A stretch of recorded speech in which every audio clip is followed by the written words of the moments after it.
Hello जी Instagram family, कैसे हो। तो गाइस हमने ना पहले देखा नहीं था, तो हमने ना गलत बोल दिया उनके लिए।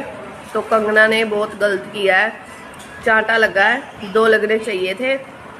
भाई वो अपने देश की जवान है, किसान भी अपने ही है, ठीक है। गलत गल उन्हें की तो पै गया, जे उन्हें ना की होंदी तो ना पैंदा, ठीक है।